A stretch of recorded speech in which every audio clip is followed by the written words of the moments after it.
Good day, everyone. I hope that all of you today are fine and ready to listen and learn to my discussion. Today, I will continue the discussion about the West in the Middle Ages, and I will focus on how feudalism takes roots in the Middle Ages. But before we dig into the proper discussion, here are the objectives of our discussion. At the end of the lesson, the students will able to first define the word feudalism, understand how feudalism works, and lastly, trace the roots of feudalism. To start, let us first define what is feudalism.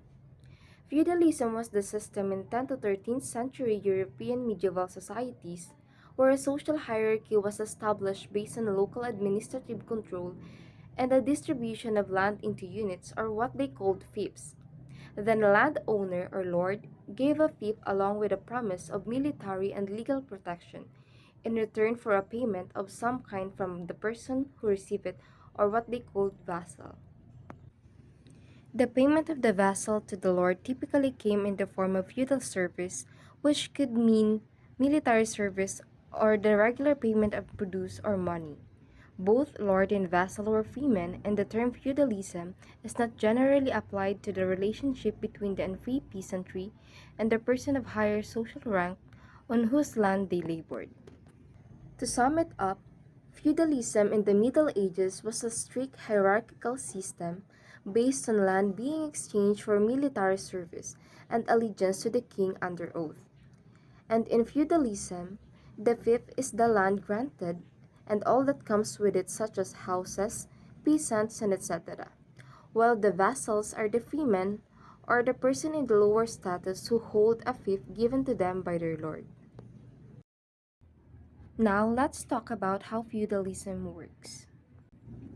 Feudalism incorporates a pyramid of social hierarchy with the king sitting at the top. He would grant his favored noblemen, the tenants-in-chief, land which included houses, animals, tools, and even peasants.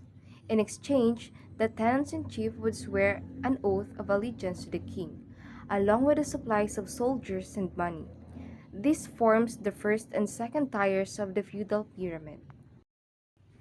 To further understand how feudalism worked, let's take a look in this picture. In this chart or picture, you will clearly understand how feudalism works. As you can see on the pyramid, the king is in the higher position, next is the tenant-in-chief and followed by the knights, and in the lower part is the peasants or the fiefs. The king can grant lands and titles to the tenants, while the tenants can also grant lands and titles to the knights, while knights grant lands, job, and security to the peasants. And in exchange, peasants works in land and provides service for the knights, and the knights provides protection and military service and allegiance to the tenants-in-chief, while the tenants-in-chief provides knights financial aid and allegiance to the king. Now let's move on how feudalism arose in the Western Europe. The word feudalism derives from the medieval Latin terms feudalis, meaning fee, and the feudum which means fief. The fee signified the land given as a payment for regular military service. The system had its roots in the Roman manorial system, in which workers were compensated with a protection while living in the large estates. And in the 8th century, Kingdom of the Franks, where a king gave out land for life to reward loyal nobles and receive service in return. The feudal system proper became widespread in the Western Europe from the 11th century onwards, largely thanks to the Normans as their rulers carved up and dished out lands wherever their armies conquered.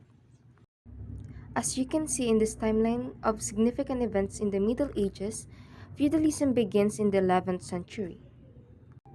Feudalism arose in the Western Europe because the security of the Roman Empire had collapsed.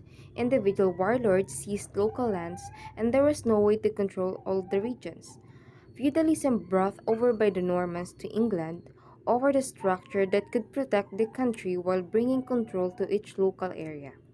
Having each social tier pledging allegiance to their lord and providing the military, financial, and farming services produced a seemingly orderly platform to govern the country. This platform would be able to resist invasion, rebellions, and threats to the king. In short, feudalism developed as a way for medieval societies to protect themselves, a structure that would last for centuries and form the basis of the social classes seen today. The decline of feudalism was caused by these four major factors. First is the Magna Carta. The Magna Carta was one document that outlined the relationship between the king and his barons but would provide a foundation for rights to the ordinary people too. Magna Carta enforced common law unto the king and would later provide the rights of all freemen to own and inherit property and to be protected from excessive taxes. The next factor is the Hundred Years' War. When the Hundred Years' War began in 1337, England and France required huge sums of men to fill the military ranks. The knights of the land could only fill the noble position of cavaliers and men at arms. So, for positions like archers and spearmen, the king had to call upon the peasants of the manors. These peasants had been working the land and providing manurial services to their lords, and when called up for military service, there were less and less workers to farm the land. Meanwhile, they were getting trained and improving their social status. With the war continuing on for 100 years, the feudal system was struggling to cope. The third factor that contributed to the decline of the feudalism is the Black Death. Not long after the Hundred Years' War started, disease would soon begin to take its toll on Europe's population. The Black Death had begun. In 1348, the plague had reached London, and over the next 2 years, it killed half its population. The Black Death would creep over the country like a dark blanket of death, wiping out entire towns and causing devastating losses for manors. Some peasants fled their manor in fear, ignoring the law that kept them there.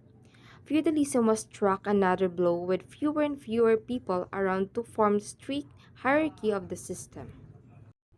The last factor is the peasants' revolt. Conditions facing the peasants were still bleak. War and diseases were wiping out the European population, and fewer workers were working the lands.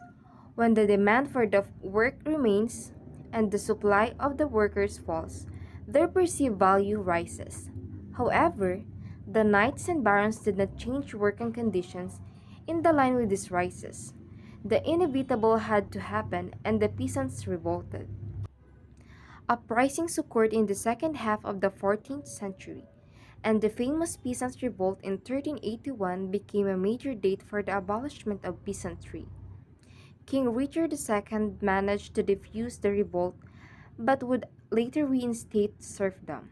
However, too much had happened, and the peasants' right would gradually rise to the demise of the feudal system. And that's how feudalism takes roots in the Middle Ages in Western Europe. I hope you understand a lot. Thank you.